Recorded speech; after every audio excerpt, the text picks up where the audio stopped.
Lettre 55. Rica à Ibène, à Smyrne.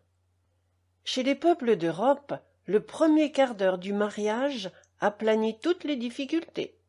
Les dernières faveurs sont toujours de même date que la bénédiction nuptiale. Les femmes n'y font point comme nos persanes, qui disputent le terrain quelquefois des mois entiers. Il n'y a rien de si plaigné. Si elles ne perdent rien, c'est qu'elles n'ont rien à perdre. Mais on sait toujours, chose honteuse, le moment de leur défaite, et sans consulter les astres, on peut prédire au juste l'heure de la naissance de leurs enfants. Les Français ne parlent presque jamais de leurs femmes.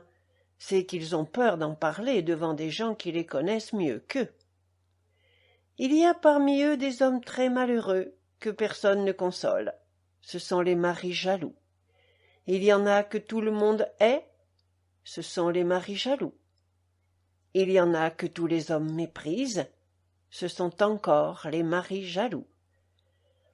Aussi n'y a-t-il point de pays où ils soient en si petit nombre que chez les Français. Leur tranquillité n'est pas fondée sur la confiance qu'ils ont en leurs femmes.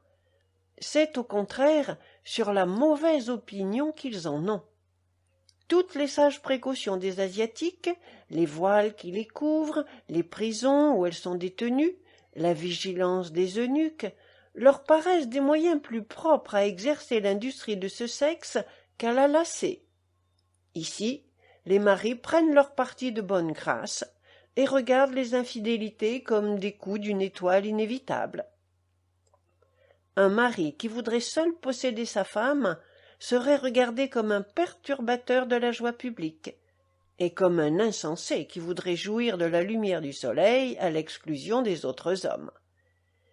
Ici, un mari qui aime sa femme est un homme qui n'a pas assez de mérite pour se faire aimer d'une autre, qui abuse de la nécessité de la loi pour suppléer aux agréments qui lui manquent, qui se sert de tous ses avantages au préjudice d'une société entière, qui s'approprie ce qui ne lui avait été donné qu'en engagement, et qui agit autant qu'il est en lui pour renverser une convention tacite qui fait le bonheur de l'un et de l'autre sexe.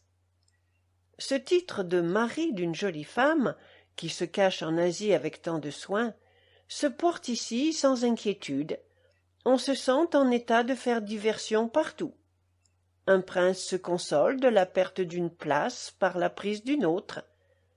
Dans le temps que le Turc nous prenait Bagdad, n'enlevions-nous pas aux Mongols la forteresse de Kandahar?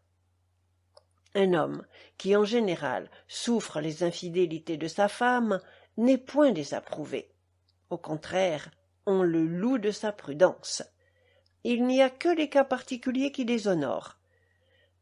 Ce n'est pas qu'il n'y ait des dames vertueuses, et on peut dire qu'elles sont distinguées. Mon conducteur me les faisait toujours remarquer. Mais elles étaient toutes si laides qu'il faut être un saint pour ne pas haïr la vertu. Après ce que je t'ai dit des mœurs de ce pays, tu t'imagines facilement que les Français ne s'y piquent guère de constance. Ils croient qu'il est aussi ridicule de jurer à une femme qu'on l'aimera toujours que de soutenir qu'on se portera toujours bien ou qu'on sera toujours heureux. Quand ils promettent à une femme qu'ils l'aimeront toujours, ils supposent qu'elle, de son côté, leur promet d'être toujours aimable, et si elle manque à sa parole, ils ne se croient plus engagés à la leur. De Paris, le 7 de la lune de Zilkadé, 1714.